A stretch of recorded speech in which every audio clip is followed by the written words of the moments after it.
Bueno, buenas tardes. Vamos a dar comienzo al segundo video, a la segunda disertación, la segunda parte que refiere al entrenamiento infanto-juvenil que habíamos iniciado.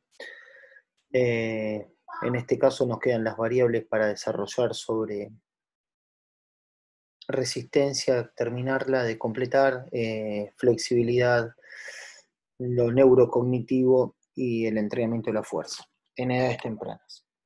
Pero bueno, continuamos. Este es un trabajo no de investigación, sino un trabajo por el cual tuvimos la posibilidad, un grupo de profes que respondíamos al Club Atlético Lanús, al sector del fútbol infantil, en donde tuvimos acceso a poder utilizar dispositivos de GPS en niños, en pequeñitos. No había trabajos de validación, por lo menos hasta ese momento, ningún trabajo de investigación que refiera a la cuantificación de la carga externa, a ver cuánto trabajo mecánico realizaban los chicos en fútbol infantil. Sí había de jugadores profesionales, pero no fútbol infantil. Esto se hizo en el año 2015, 2016, si mal no recuerdo. Y bueno, el Club Lanús es un club institucionalmente inmensamente grande y muy familiar, de mucho compañerismo, y es por eso que los dispositivos que nosotros pudimos utilizar en los chicos son los mismos dispositivos con los cuales contaba quizás el fútbol profesional, en donde con una supervisión y control de los mismos de gente que respondía a esos dispositivos, nos los prestaron muy amablemente y le pusimos los dispositivos a dos chiquitos, ¿tá? Que en ese momento tendrían 10 años de edad. Utilizamos dos jugadores, ¿tá? En donde esos dos jugadores le colocamos los dos GPS. Fíjense que las pecheras le eran muy grandes a los chicos porque no teníamos pecheras para poner a los chicos tan pequeñitos. Estas mismas pecheras las usaban los jugadores profesionales, que vuelvo a repetir, gracias a la buena voluntad y a la colaboración de la gente que los tenían, nos prestaron dos. Bueno, y pudimos fijarnos qué era lo que pasaba. En una competición de la misma carga, en cuanto al tiempo reglamentario se refiere, de una competición de AFA en fútbol infantil. Dos tiempos de 25 con un entretiempo de unos 10 minutos, y pusimos estos dos GPS en chicos que eran de categorías infantiles. Cuando fuimos a buscar los datos de lo que nos había dado ese informe, nos había marcado, bueno, que se habían disputado dos tiempos de 25 minutos, que en el defensor lateral, era para un defensor lateral y un volante central. En el defensor lateral se recorrió una distancia en el primer tiempo de 3.000 metros y en el segundo tiempo de 2.000, casi 2.500 metros, que en las zonas de velocidad no tocan velocidades mayores a los 25 kilómetros por hora esos chicos, y sostuvieron los esfuerzos de nivel, fíjense, de alta intensidad, a los que pueden acceder en zona 5, más de 20 kilómetros por hora, 53 metros en el primer tiempo, 50 metros en el segundo, casi lo mismo. Estos esfuerzos de moderada intensidad bajó el esfuerzo, pero los de alta intensidad los pudieron sostener, lo que refiere a un buen nivel de prestación. Cómo aumentó la cantidad de aceleraciones y desaceleraciones, esfuerzos de alta intensidad, en el segundo tiempo fue mayor inclusive que en el primer tiempo. En este trabajo le solicitamos a los entrenadores que por favor nos quitaran no sacaran a estos dos jugadores del partido como para poder valorar en la totalidad del tiempo qué era lo que ocurría. Fíjense que la velocidad máxima alcanzada inclusive superó la del segundo tiempo con respecto a la del primer tiempo. Se mantuvieron los niveles de prestación a nivel físico, y si tenemos en cuenta en función al volumen, de la distancia recorrida, el volumen total,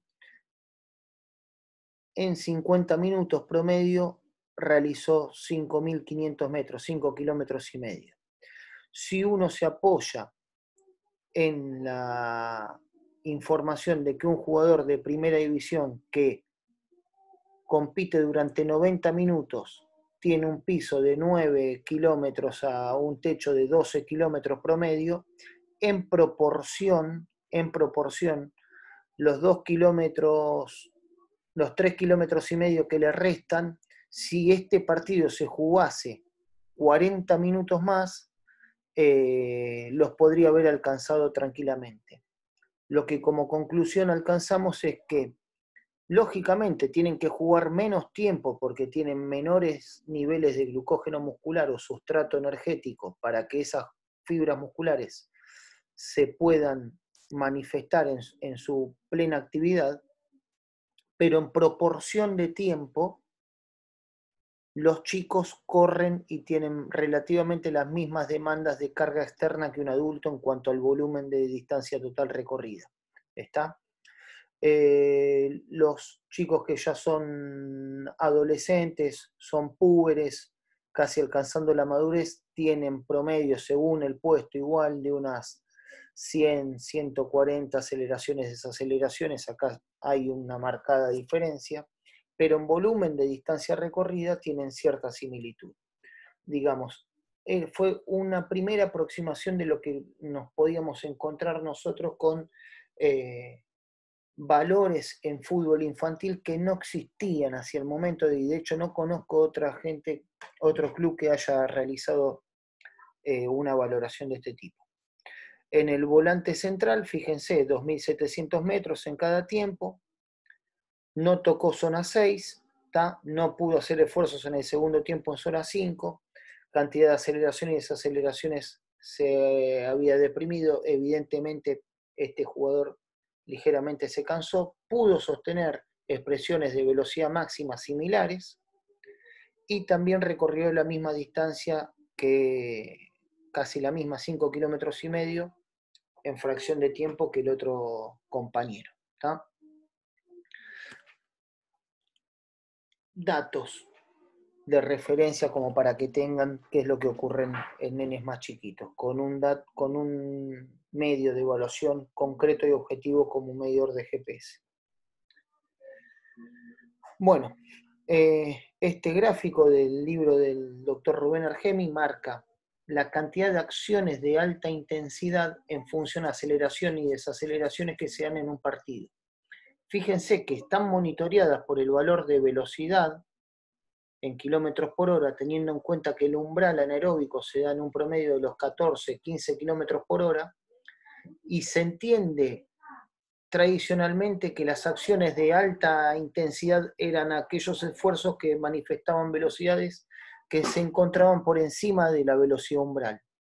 En una valoración de un partido en fútbol profesional, se estimó cuántas acciones se realizaban, que son cada una de estas linitas que se dan en este gráfico. Cada línea es una acción en donde se marca velocidad inicial y velocidad final a la que culminó. ¿Se entiende? Entonces, por ejemplo, supongámosle, esta inicia a los 12 kilómetros por hora, termina a los 14 kilómetros por hora, aproximadamente. Inició a los 12 kilómetros por hora, terminó a los 16 kilómetros por hora.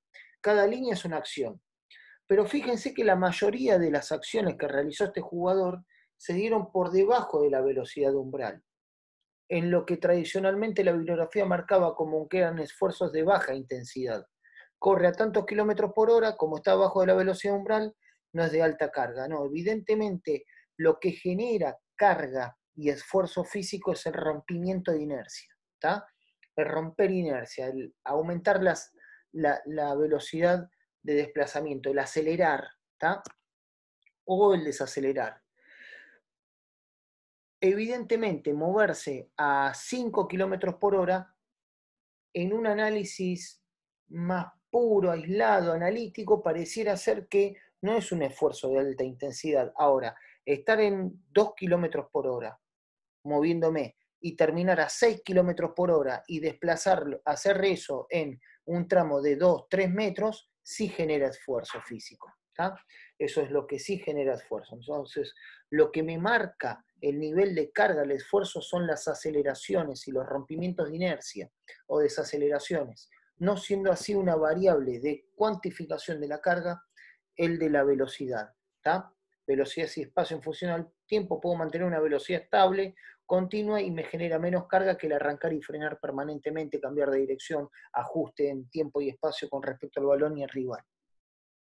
Entonces, haciendo relativamente un análisis y una conclusión a lo que nosotros alcanzamos de lo hablado hasta el momento, ¿vale la pena entrenar la resistencia en el niño? Mostramos evidencias de que no hay enzimas glucolíticas, de que no es tan entrenable ni mejorable antes del pico de crecimiento, no había diferencia significativa entre chicos y chicas entrenados y no entrenados, y sí las había después del despegue hormonal. ¿El costo energético es modificable? Claro que es modificable, en tanto y en cuanto yo pueda generar una mejor eficiencia biomecánica. Si el deportista es más eficiente, gasta menos energía, con lo cual hay que apuntar en edades tempranas al desarrollo técnico del patrón del movimiento, a generar nuevos engramos motores y a dar mayor variabilidad, mayor cantidad de respuestas a un mismo problema. Alfabetización motriz, lo que habla Mario Di Santo. ¿Qué método de entrenamiento nos conviene más? La multilateralidad es más viable que el hacer esfuerzos monótonos, continuos y estables. Por eso el proceso pedagógico tiene que ser atractivo, el tránsito pedagógico tiene que ser atractivo para ese deportista, para ese alumno. ¿tá? La multipropuesta de ejercicios genera mayor afinidad al esfuerzo físico que las cuestiones que son monótonas y estables. Y debemos replantearnos las pausas de recuperación. No esfuerzos continuos estables con pausas de recuperación cortas, sino esfuerzos de alta intensidad con una pausa de recuperación que equivalga al triple de lo que me llevó ese esfuerzo. Pero que en volumen va a terminar siendo breve y acotado. Un esfuerzo intenso de 2-3 segundos con una pausa de recuperación de unos 10 segundos. ¿tá? Entonces, ¿cómo podríamos dar un ejemplo de lo que nosotros decimos desde la teoría, lo llevamos a la práctica desde el video? Esto en una primera experimentación con el profesor Jonathan Deloyan, marca que con su categoría ponía trabajos específicos de pase, recepción, dribbling con el balón. Fíjense, hacía un esfuerzo, se detenía y se iba a otro espacio. Podía ir trotando o podía ir caminando. Se encontraba con otra actividad, ¿tá? Hacía el esfuerzo de alta intensidad, un ejercicio coordinativo X en escalerita, se iba caminando hacia el otro esfuerzo, hacia el otro ejercicio, la otra estación. Cuando llegaba a la otra estación, ¿qué propuso el profesor? Cambios de dirección, ¿tá? Tratando de hacer hincapié de lo trabajado en un primer periodo analítico, terminando con un esfuerzo de remate. ¿Está? Y así a lo largo de todo el trayecto de un recorrido en media cancha en donde trabajan más de 30 jugadores, las pausas de recuperación son pasivas, pero en cuanto me toca realizar un esfuerzo físico, tiene que ser de alto nivel de intensidad, utilizando fibras explosivas, que son las específicas del deporte, dándole participación al sistema anaeróbico láctico, que es el que preponderantemente tiene similitud con el de un adulto y tiene niveles de volumen similares a las de un adulto, no teniendo glucógeno muscular ni enzimas glucolíticas que me puedan costear el esfuerzo y mantener niveles más de resistencia. Entonces, dribbling, cambios de dirección, fíjense, este ejercicio tiene el gesto concreto del cabezazo, el entrenador tratando de marcar las correcciones específicas, coordinación, en fin. Creemos que esta dinámica de trabajo es la más operativa, la más eficiente en búsqueda de la mejora de la resistencia del deporte. Lejos está de nosotros de proponer trabajos continuos y estables para mejorar esta variable o mejorar los valores de consumo máximo de oxígeno, sino por medio de la participación del sistema anaeróbico láctico, dándole la pausa de recuperación adecuada a esa dinámica de ejercicio. En cuanto a lo neurocognitivo y al aumento de los patrones de movimiento, en este gráfico de Snell, que es un libro de neuroanatomía, marca que los estímulos sensitivos o vías aferentes, ¿tá?, son recepcionados por el sistema nervioso central y se van a correlacionar este estímulo con un banco de memoria en donde tengo la alfabetización motriz y la mayoría de la cantidad de los recursos concretos como para resolver este estímulo que se me ha propuesto, y a partir de esto genero una correlación entre estímulo y respuesta para que por vía eferente pueda responder tanto a una problemática que refiera desde lo motor, desde lo endocrino, aumento del azúcar en sangre y tendré que generar mayor cantidad de insulina, segregar, etc. Entonces, a partir del estímulo, el sistema nervioso, por medio de la memoria y coordinativa que tenga, interpreta, busca y selecciona para ejecutar la mejor opción posible a estas, y de esta manera le da lugar a la respuesta. Esta diapositiva, excelente recopilación de información del licenciado profesor Emilio Massabeu, marca que a lo largo de la historia de la evolución humana, fíjense cómo fueron las características de los cráneos de la especie humana. Está este cráneo, poco lugar y capacidad para albergar a materia gris o al cerebro, 440 centímetros cúbicos, y a medida que fue evolucionando y pasando el tiempo, hoy tenemos al Homo sapiens moderno con una capacidad de unos 1450, 1500 centímetros cúbicos de capacidad para el cerebro. ¿Está? Fíjense en edades tempranas. Hace muchísimo tiempo atrás, el tamaño de las mandíbulas de mayor densidad ósea a causa de las presiones axiales que sufría este sistema esquelético por medio del desgarre de las piezas de lo que podían comer para triturar este tipo de especie, y hoy en día con comida más preparada, cocida, más blanda, el sistema de la mandíbula, digamos, el sistema esquelético, está menos desarrollado, ¿tá?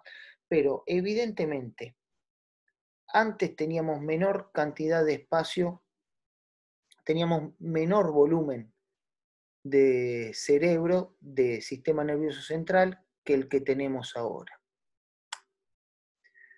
En otra gráfica, igual, la evolución desde el chimpancé hasta el Homo sapiens, en donde tiene los 1500 centímetros cúbicos que nosotros estamos hablando. Entonces, ¿cuál es la teoría de esto?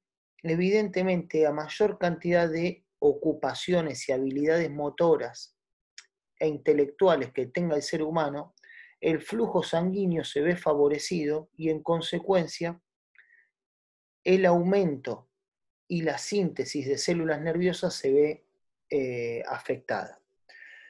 Esta especie humana no tenía más problemas ni preocupaciones que ocuparse que por la propia sobrevivencia y el buscar comida como para poder seguir vivo. Hoy en día este ser humano en el cual nos encontramos hoy, tenemos infinidad de preocupaciones, cuestiones que atender de la familia, de la economía, de nuestra formación, de lo profesional, de la salud, en donde corremos atrás de la zanahoria, hay poco tiempo para la dispersión, no tenemos tiempo para el esparcimiento ni para actividades que sean de disminución del estrés. Entonces, un cerebro multipropósito, multifunción, que tiene que albergar muchas resoluciones se ve altamente estimulado, en donde el flujo tiene que estar presente y hay un aumento de síntesis de células nerviosas.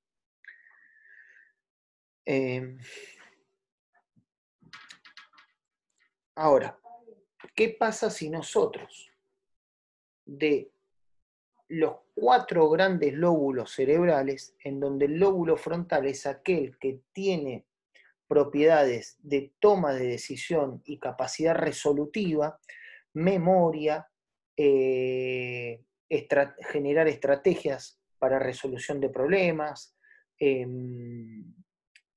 encontrar soluciones a una problemática presente, etc., nosotros le damos mayor actividad desde una ecología del entrenamiento motora. ¿Está? Entonces, plantear problemáticas de movimiento, problemáticas de movimiento, en donde se genera un cierto estrés cardiovascular, respiratorio, metabólico, consecuencia de la utilización de los gestos específicos del deporte al cual refiere, y en esa circunstancia de fatiga, los chicos por medio de un juego tengan que empezar a tomar decisiones que son discriminativas, tienen que generar la respuesta. Entonces, en este caso poníamos figuras del fútbol nacional con los equipos a los cuales pertenecían, y con la frecuencia cardíaca elevada, motivo de la utilización del gesto específico, le dábamos participación a ese lóbulo frontal para que tenga que tomar decisiones, y de esta manera mejorar una permeabilidad del flujo sanguíneo en ese lóbulo frontal para a futuro tener una mejor adaptación a la toma de decisión ante circunstancias de estrés metabólico. Bueno, ejercicios coordinativos varios, enseñarle al cerebro a ir para un lado, para el otro, a girar, a acelerar, todos gestos cautivos de la utilización de fibras rápidas, nada se hace a baja velocidad, ¿tá? Hacer dominio con el balón, quizás contestando preguntas que le pueda hacer el profesor en un costado, ¿tá? Cambios de dirección y llevarlo a la toma de decisión concreta del deporte específico.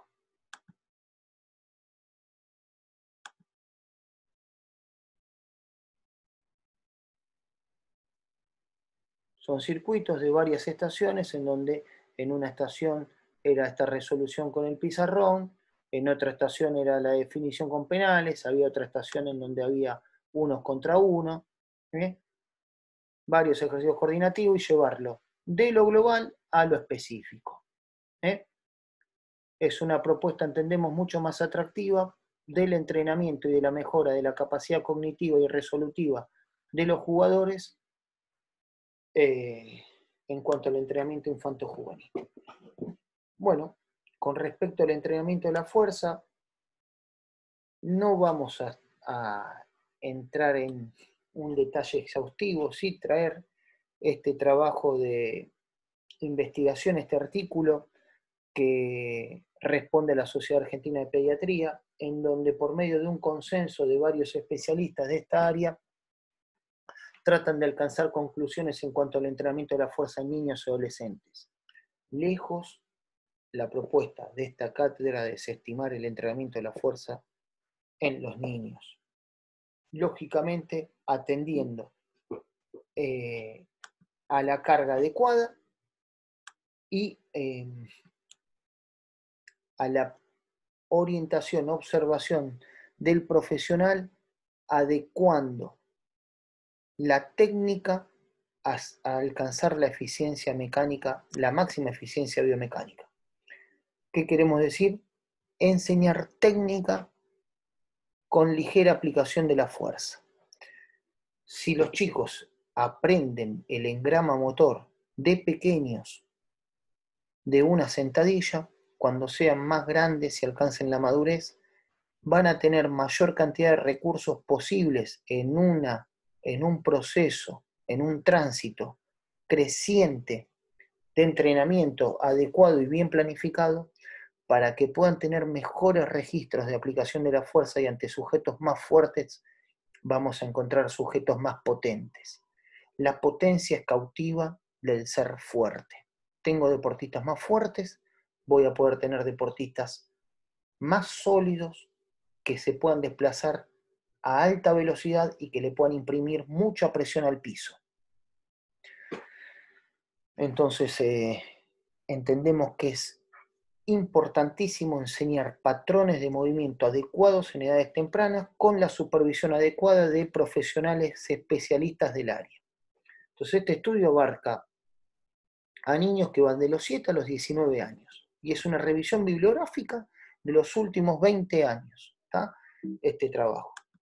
¿Y a qué conclusiones llega el trabajo? ¿Qué es lo que dice dicen los médicos? Los pediatras, que son los que generalmente el médico que trata de hacer, prevenir, cuanto menos se haga, mejor. Evidentemente no. Acá están diciendo los médicos que es importante el poder estimular a los chicos con el entrenamiento de la fuerza. ¿Y qué beneficios me da? Aumenta la fuerza y la potencia, me aumenta la cantidad de células del sistema esquelético, un sistema esquelético más sólido, más fuerte, con una góndola, como digo yo, de mayor fortaleza para poder cargarle mayor cantidad de mercadería, no endeble. Disminuye el riesgo de lesiones, mejora el rendimiento deportivo, mejora la composición corporal de los niños que tiende al sobrepeso hoy en día, mejora el perfil de las grasas en sangre, de los lípidos, mejora lo cardiovascular, mejora la autoestima, la confianza en sí mismo, porque la imagen y la postura se ve beneficiada, mejora lo psicológico, el rendimiento académico, uno puede prestar mejor atención, genera mayor adherencia a la actividad física porque se dan todos estos beneficios. Es importante poder realizar entrenamiento de la fuerza en edades tempranas. En cuanto a las capacidades coordinativas, este gráfico muy bueno del licenciado Rubén Pérez marca que el producto del gesto motor es consecuencia de que hayan varias áreas que funcionen todas a la vez, ¿tá? No de forma aislada, todas se tienen que dar en su máximo desarrollo posible para que este gesto motor sea el más efectivo y operativo de todos. Entonces, tiene que haber desarrollo de las habilidades o formas de movimiento básicas, saltar, lanzar, trepar, empujar, rolar, tiene que darse. Tiene que haber un desarrollo de las habilidades específicas, la propia conducción, pase, recepción, salto, cabeceo, en fútbol, lanzamiento, pase de pecho, de pique, de faja, los específicos del deporte, bandal chagi, chigo chagi, ti chagi, patadas propias de taekwondo, el deporte a los cuales ustedes apunten, un buen desarrollo de capacidades coordinativas, lo que tiene que ver con acople, ritmo, secuenciación, tiene que estar eso. Fíjense que estas tres habilidades, alto desarrollo y abordaje en edades tempranas, iniciales, jardín de infantes. Es muy importante la participación del profe de educación física en el desarrollo de estos primeros tres engranajes, ¿tá? Y de este quinto también, que es el esquema corporal, todo lo que es tiempo, espacio y objeto, que se va a ver perjudicado cuando se dé el pico de crecimiento. Pero de la relación entre el espacio y el objeto y el tiempo para manipular el objeto es importantísimo, como las capacidades condicionales, fuerza, velocidad, resistencia y flexibilidad. Si todas estas áreas fueron bien estimuladas, están bien trabajadas, este gesto motor es pulido, está suelto y va a ser más efectivo. Digamos, si el tipo no es resistente, difícilmente va a poder sostener el esfuerzo con la técnica adecuada. Recuerdan, el sistema nervioso inhibe la célula muscular más fatigada y activa a otra que esté menos fatigada, pero peor dispuesta biomecánicamente. Pierde. No tiene fuerza, no puede lanzar, no puede golpear. ¿Tá? No sabe acoplar, no sabe manejarse en el tiempo adecuado para poder ejecutar, poco. Si no le enseña el técnico el gesto específico, difícil. Y si no tuvo un buen desarrollo de capacidades, de habilidades básicas, no me enseñaron a empujar, no me enseñaron a saltar, no me enseñaron a golpear o a lanzar, no me enseñaron los apoyos y los rolidos, difícilmente puedo llegar a este esquema de movimiento en la maduración o en la elite deportiva. ¿Está? Entonces, si no me enseñaron a saltar, ¿cómo voy a hacer para cabecear? Imposible. Si nunca me enseñaron a golpear o a arrojar, difícilmente puedo rematar o lanzar.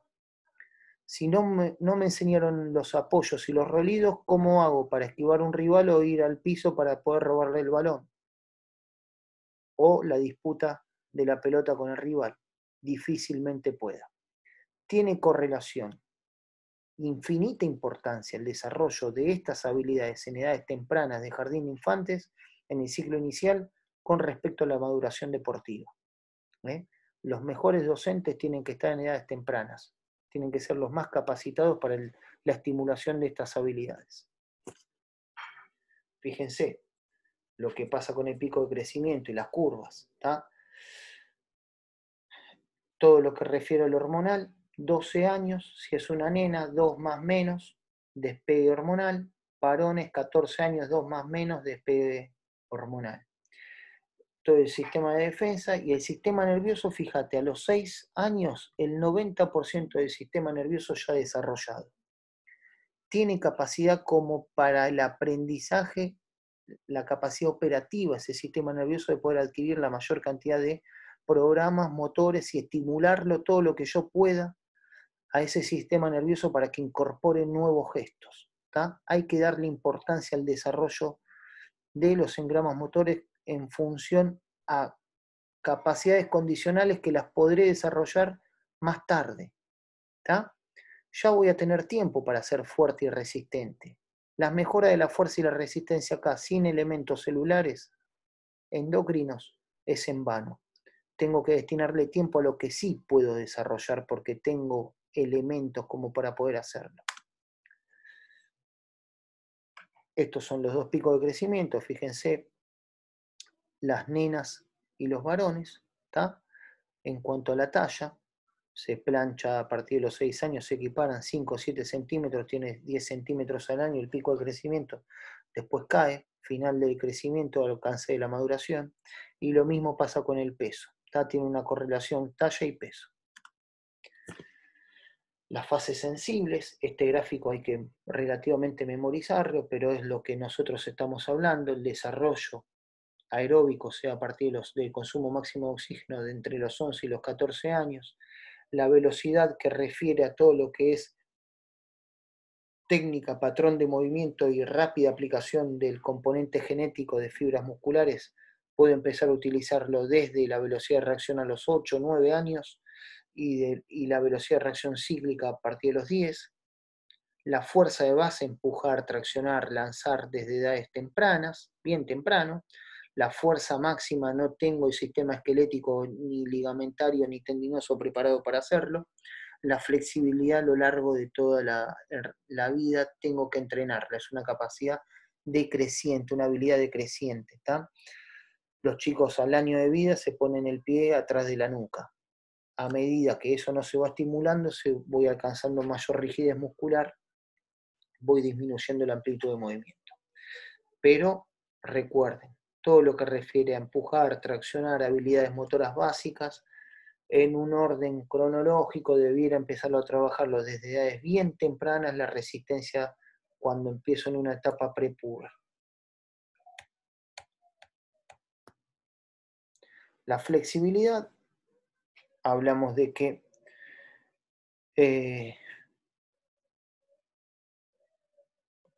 hay una fase que es crítica en el desarrollo o en el pico de crecimiento. Primero crece el hueso en largo y después crece el músculo, con lo cual al crecer el hueso en largo los puntos de inserción musculares se alejan y hay mayor rigidez en las estructuras musculares y ligamentarias, con lo cual es importantísimo tratar de contrarrestar o frenar lo más que se pueda esta rigidez articular por medio de entrenamientos de flexibilidad en este punto. Recuerden que flexibilizar es trabajar en los estiramientos sin la participación del reflejo miotático de tracción y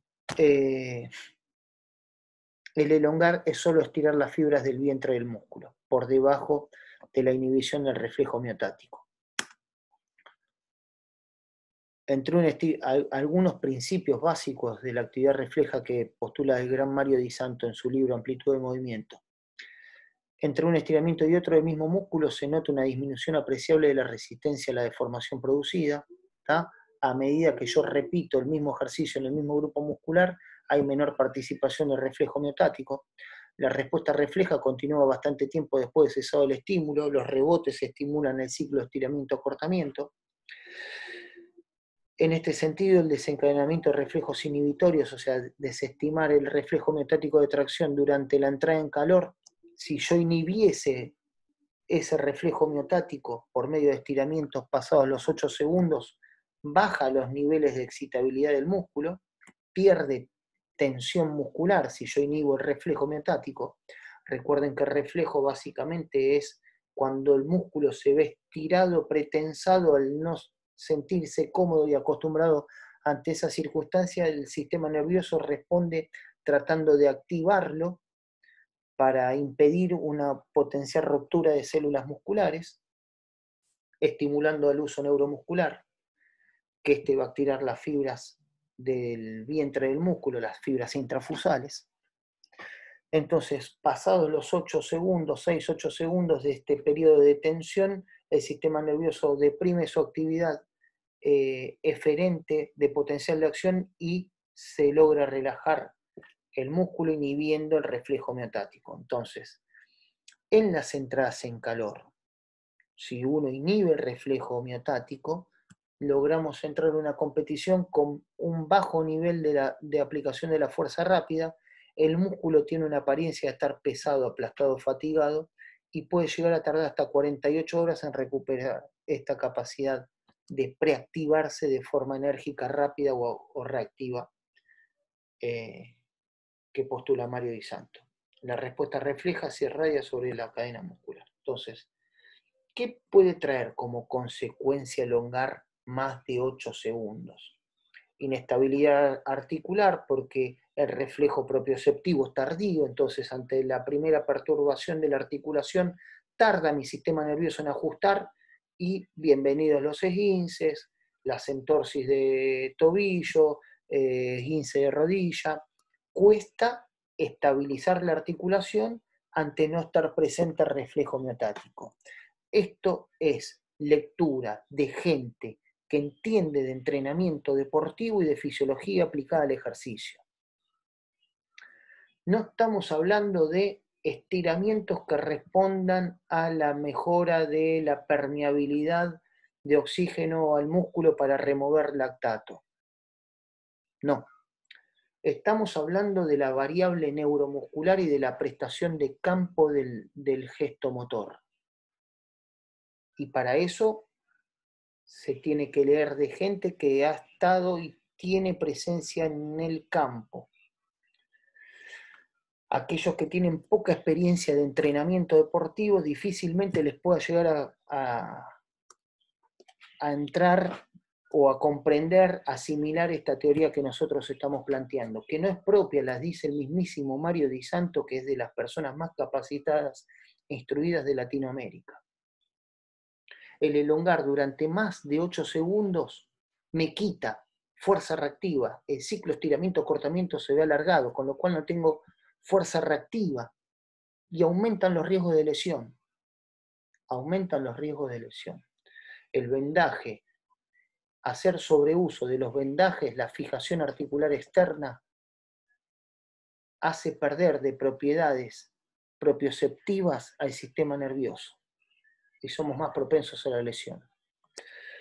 Recomendamos no hacer un vendaje exhaustivo o no utilizar técnicas de vendaje durante la semana y sí fortalecer la articulación cuando le voy a dar el máximo de riesgo y de intensidad que es en la competición.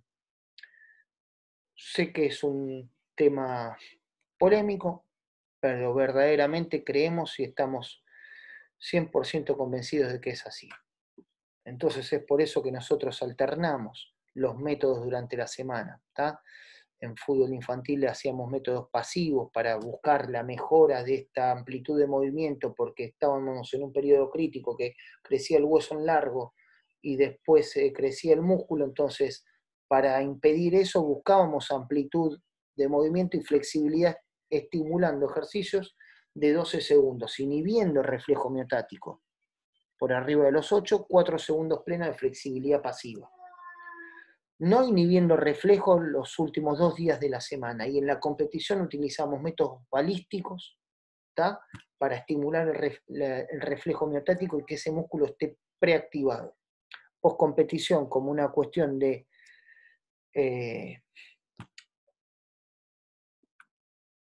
aportar elementos que me permitan, o estrategias que me permitan controlar el estrés metabólico para remover más rápidamente esos metabolitos, si trabajamos sobre estiramientos pasivos de larga duración para permeabilizar más, de coaptar esos vasos sanguíneos que están comprimidos por la tensión muscular a costa de la competición y que pueda fluir el oxígeno y remover los distintos sustratos de desecho. Por último, algunos datos.